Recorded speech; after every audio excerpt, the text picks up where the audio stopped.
Hello everyone. जय हिंद। वंदे मातरम। आज हम चर्चा करेंगे उस आकाश गंगा की जिसमें भारत के राष्ट्रपतियों के रूप में एक से एक दैदीप्यमान नक्षत्र मौजूद हैं। यह बताना मुश्किल है कि किस नक्षत्र की चमक दूसरों से ज्यादा है। तो सबसे पहले शुरुआत होती है डॉक्टर राजेंद्र प्रसाद जी से। 1950 से 1962 तक राष्ट्रपति रहे। 50 से 52 तक वे संविधान सभा के द्वारा निर्वाचित रहे और इसके बाद 2 टेन्योर हम भारत के लोगों के द्वारा। डॉक्टर राजेंद्र प्रसाद जी के समय की महत्वपूर्ण घटनाएं हैं सोमनाथ मंदिर का पुनर्निर्माण, और उन्होंने यह सिद्ध किया कि वे सिर्फ एक रबर स्टैंप नहीं है। कई मौकों पर उन्होंने तत्कालीन प्रधानमंत्री जवाहरलाल नेहरू के साथ अपनी असहमति, सार्थक असहमति जाहिर की। प्लस डॉक्टर राजेंद्र प्रसाद जी के समय में गोवा का विलय किया गया था।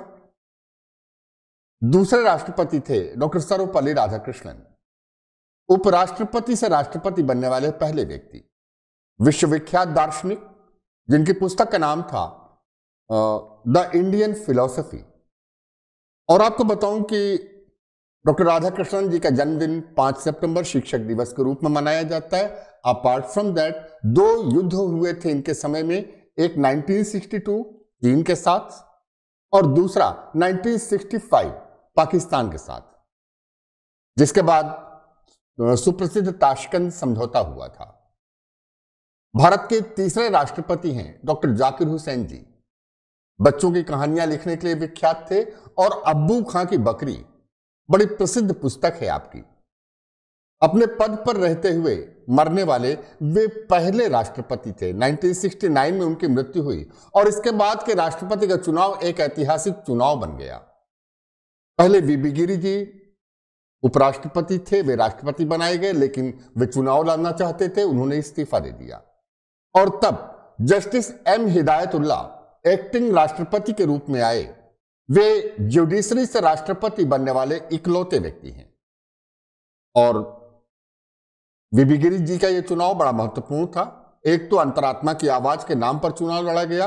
वे कांग्रेस के अधिकृत प्रत्याशी नहीं थे, लेकिन उन्होंने कांग्रेस के अधिकृत प्रत्याशी नीलम संजीव रेड्डी को पराजित किया था। एक बात और कि उनके चुनाव में द्वितीय वरीयता के मतों की गणना पहली बार और अब तक अंतिम बार करनी पड़ी थी। इनके समय में ही 1971 का प्रसिद्ध भारत पाकिस्तान युद्ध हुआ था, जिसमें बांग्लादेश एक स्वतंत्र देश के रूप में उभरा था। शिमला समझौता हुआ था 3 जुलाई 1972। इनकी प्रसिद्ध पुस्तक का नाम है जॉब फॉर मिलियंस। देन इसके बाद फखरुद्दीन अली अहमद जी राष्ट्रपति बने 1974 से लेकर के 1977 तक। और सबसे महत्वपूर्ण घटना इनके समय की थी 25 जून 1975 को भारत में आंतरिक आपातकाल लगाया जाना, जिसकी वजह से फखरुद्दीन अली अहमद साहब बड़े विवादास्पद रहे और वे अपने पद पर रहते हुए मरने वाले दूसरे भारतीय राष्ट्रपति बने। इसके बाद तत्कालीन उपराष्ट्रपति बीडी जत्ती जी एक्टिंग राष्ट्रपति बने और अब राष्ट्रपति के पद पर आए नीलम संजीव रेड्डी जी। नीलम संजीव रेड्डी जी का निर्वाचन कई मामलों में अभूतपूर्व था। एक बार चुनाव हारने के बाद दोबारा चुनाव जीतने वाले वे इकलौते राष्ट्रपति हैं। देन निर्विरोध निर्वाचित होने वाले वे इकलौते राष्ट्रपति हैं। इसके अलावा देश में लोकसभा के स्पीकर के पद से राष्ट्रपति तक पहुंचने वाले वे पहले और अंतिम व्यक्ति। इसके बाद राष्ट्रपति बने ज्ञानी जैल सिंह जी, जो इस बात के लिए भी जाने जाते हैं कि उन्हें अंग्रेजी नहीं आती थी। यह भारत के संविधान की शक्तिमत्ता है, जहां कोई भी व्यक्ति भारत के सर्वोच्च पद तक पहुंच सकता है।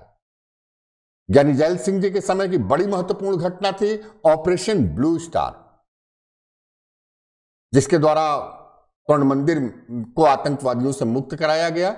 इसके अलावा संविधान के अनुच्छेद 78 का प्रयोग करके प्रधानमंत्री को सूचना देने के लिए मजबूर करने वाले वे इकलौते राष्ट्रपति हैं। ज्ञानी जैल सिंह जी पंजाब से या सिख के रूप में राष्ट्रपति बनने वाले पहले व्यक्ति थे। और इसके बाद राष्ट्रपति बने आर वेंकट रमन जी। वे रक्षा मंत्री के पद से राष्ट्रपति बने थे। उनकी पुस्तक का नाम है माय प्रेसिडेंशियल ईयर्स। इनके समय के महत्वपूर्ण घटनाक्रम में है भारत का सोना गिरवी रखा जाना, आर्थिक स्थिति बहुत खराब हो गई थी भारत की। इसके अलावा सर्वाधिक विवादास्पद फैसला था चंद्रशेखर सिंह जी को प्रधानमंत्री बनाया जाना। आर वेंकटरमन जी के बाद दूसरे अगले राष्ट्रपति शंकर दयाल शर्मा जी, वे मध्य प्रदेश से राष्ट्रपति बनने वाले पहले व्यक्ति थे। एक विख्यात लेखक, साहित्यकार, 1992 से लेकर के 1997 तक।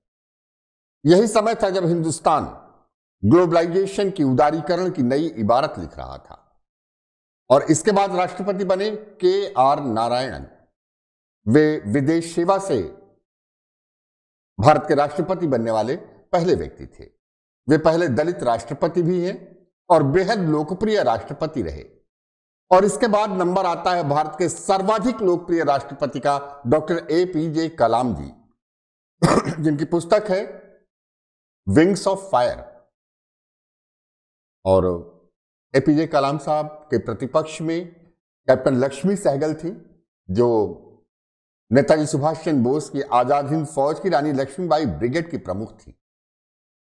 APJ कलाम साहब के बाद प्रतिभा देवी पाटिल जी, देश की पहली महिला राष्ट्रपति, 2007 से लेकर के 2012 तक।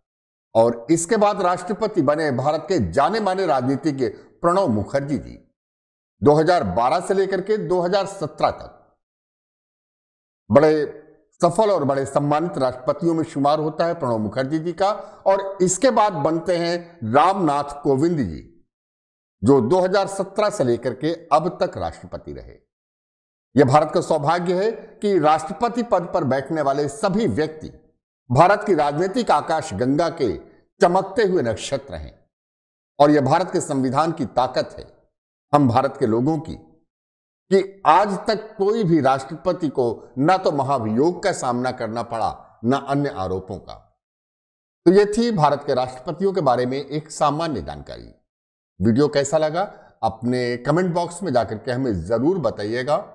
जल्द मिलेंगे आपसे अगले वीडियो के साथ। तब तक जय हिंद, वंदे मातरम।